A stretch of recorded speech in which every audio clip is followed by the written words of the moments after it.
SRA 성경 낭독 및 강해 마태복음 21장 3부 저주받은 열매 없는 무화과 나무라는 제목입니다. 마태복음 21장 18절부터 22절까지 낭독합니다. 이른 아침에 성으로 들어오실 때 시장하신지라 길가에서 한 무화과 나무를 보시고 그리로 가사 잎사귀밖에 아무것도 얻지 못하시고 나무에게 이르시되 이제부터 영원토록 내게 열매가 맺지 못하리라 하시니 무화과 나무가 곧 마른지라. 제자들이 보고 이상히 여겨 가로되 무화과 나무가 어찌하여 곧 말랐나이까. 예수께서 대답하여 가라사대 내가 진실로 너희에게 이르노니 만일 너희가 믿음이 있고 의심치 아니하면 이 무화과 나무에게 된 이런 일만 할 뿐 아니라 이 산도로 들려 바다에 던지우라 하여도 될 것이요 너희가 기도할 때 무엇이든지 믿고 구하는 것은 다 받으리라 하시니라. 아멘. 핵심을 정리합니다. 고난주간 2일차 월요일에 예루살렘 성전에 들어가시어 성전을 깨끗게 하신 예수님은 베다니에서 쉬시고 다음날 성으로 들어오시다가 열매 없는 무화과 나무를 보시고 저주하십니다. 마가복음에서는 열매 없는 무화과 나무를 저주하신 일은 성전 정화 사건이 있었던 그날 아침 월요일이었고 그 결과가 나타난 것은 다음 날인 화요일이었습니다. 마태가 이를 구분하지 않고 마치 같은 날 연속적인 일로 기록한 것은 마태는 연대순이 아니라 주제별로 기록한 원칙에 따른 것입니다. 19절에서 이른 아침에 성 안으로 들어오신 예수님은 시장하셨으므로 과일을 얻기 위해 무화과 나무 곁으로 가셨으나 열매가 없었습니다. 예수님은 열매 없는 무화과 나무에게 이르시되 이제부터 영원토록 내게 열매가 맺지 못하리라고 저주하시니 곧 마릅니다. 마가복음 11장 13절에서는 이는 무화과 나무 때가 아님이라고 설명하고 있습니다. 이때는 태양력 3, 4월경으로 무화과 나무는 보통 5, 6월 열매를 맺어 9, 10월에 수확하므로 이른 시기였습니다.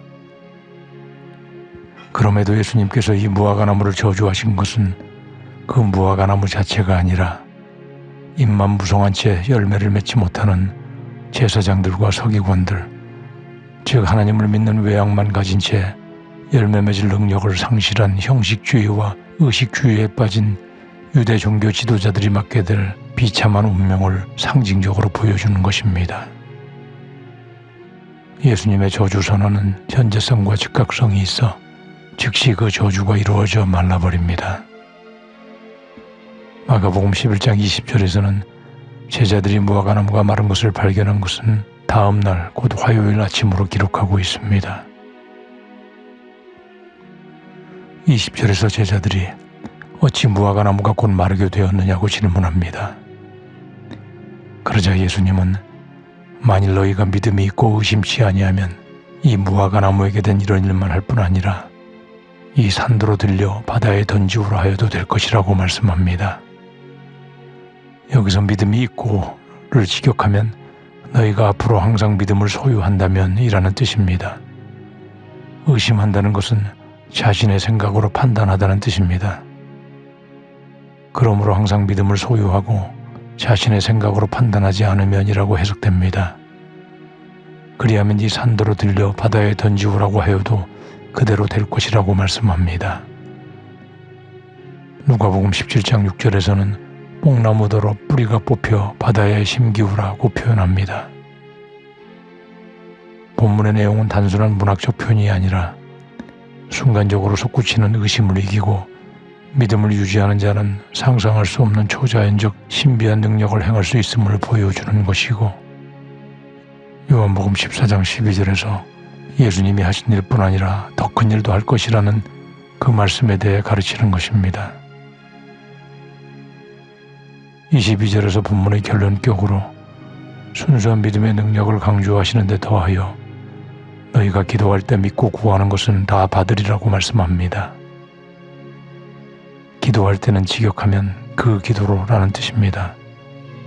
그라는 정관사가 붙은 것으로 보아 과거의 마태복음 6장 9절에서 주님이 가르쳐 주신 기도나 하나님의 뜻에 맞는 바른 기도를 가리키는 것으로 보여집니다.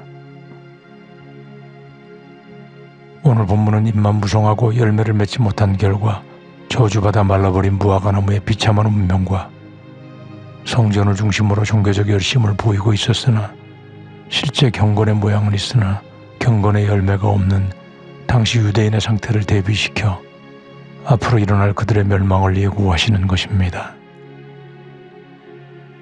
이 상징적 사건이 보여주는 대로 영적인 타락과 무지로 메시아 되신 예수님을 십자가에 못 박은 유대인들은 AD 70년 로마의 대대적인 공격을 받아 멸망하고 성전 역시 완전히 무너져 내리는 비참한 역사를 겪게 되는 것입니다.